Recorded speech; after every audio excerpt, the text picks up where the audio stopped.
റൊണാൾഡോയുടെ പുറത്താകൽ ഫിഫയ്ക്ക് തിരിച്ചടിയായി. ലോകകപ്പ് ക്വാർട്ടർ ടിക്കറ്റ് നിരക്കിൽ വൻ ഇടിവ്. അമേരിക്ക 2026 ഫിഫ ലോകകപ്പിൽ ക്വാർട്ടർ ഫൈനൽ മത്സരങ്ങൾ പുരോഗമിക്കവേ ടിക്കറ്റ് വിപണിയിൽ വൻ വിലക്കുറവ് രേഖപ്പെടുത്തി. സ്പെയിൻ ബെൽജിയം ക്വാർട്ടർ പോരാട്ടത്തിനു മുൻപായി ടിക്കറ്റ് നിരക്കുകളിൽ ഏകദേശം 60% കുറവുണ്ടായെന്നാണ് റിപ്പോർട്ടുകൾ സൂചിപ്പിക്കുന്നത്. പ്രമുഖ ടിക്കറ്റ് റീസെയിൽ പ്ലാറ്റ്ഫോമായ ടിപ്റ്റിക് പുറത്തുവിട്ട കണക്കുകൾ പ്രകാരം സ്പെയിൻ ബെൽജിയം മത്സരത്തിന്റെ ടിക്കറ്റ് നിരക്ക് $2950 നിന്ന് $1200 താഴ്ന്നു. പ്രീക്വാർട്ടർ മത്സരങ്ങളിലുണ്ടായിരുന്ന ആരാധക തിരക്ക് ക്വാർട്ടർ ഫൈനലിലേക്ക് എത്തിയപ്പോൾ ഗണ്യമായി കുറഞ്ഞതായാണ് വിലയിരുത്തൽ. പ്രധാന കാരണങ്ങൾ: അമേരിക്കയുടെ മടക്കം. ആതിഥേയരായ അമേരിക്ക പ്രീക്വാർട്ടറിൽ ബെൽജിയത്തോട് പരാജയപ്പെട്ട് ടൂർണമെന്റിൽ നിന്ന് പുറത്തായത് ടിക്കറ്റ് ഡിമാൻഡിനെ സാരമായി ബാധിച്ചു. റൊണാൾഡോയുടെ അസാന്നിധ്യം.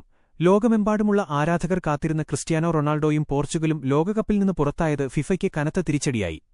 റൊണാൾഡോയുടെ സാന്നിധ്യം ടിക്കറ്റ് വിൽപ്പനയിൽ വലിയ ചലനങ്ങളുണ്ടാക്കുമെന്ന് കരുതിയിരുന്നെങ്കിലും താരത്തിന്റെ മടക്കം കാണികളുടെ എണ്ണത്തിലും ടിക്കറ്റ് നിരക്കിലും പ്രതിഫലിച്ചു. പോർച്ചുഗലിന്റെ ലോകകപ്പ് യാത്ര. യൂറോ ചാമ്പ്യന്മാരായ സ്പെയിനിനോട് ഏകപക്ഷീയമായ ഒരു ഗോളിന് പരാജയപ്പെട്ടാണ് പോർച്ചുഗൽ പ്രീക്വാർട്ടറിൽ വീണത്. ലൂക്ക മോഡ്രിച്ചിന്റെ ക്രൊയേഷ്യയെ പരാജയപ്പെടുത്തിയാണ് പോർച്ചുഗൽ പ്രീക്വാർട്ടറിലേക്ക് പ്രവേശിച്ചത്. ഗ്രൂപ്പ് ഘട്ടത്തിൽ DR കോംഗോ, ഉസ്ബെക്കിസ്ഥാൻ, കൊളംബിയ എന്നിവരുൾപ്പെട്ട ഗ്രൂപ്പ് കെയിൽ നിന്ന് രണ്ടാം സ്ഥാനക്കാരായാണ് പോർച്ചുഗൽ മുന്നേറിയത്. റൊണാൾഡോയുടെ ആറാമത്തെയും അവസാനത്തെയും ലോകകപ്പ് കാമ്പെയിനാണ് ഇതോടെ അവസാനിച്ചത്. ടൂർണമെന്റിൽ 3 ഗോളുകൾ സ്വന്തമാക്കിയാണ് ഈ ഇതിഹാസ താരം മടങ്ങുന്നത്.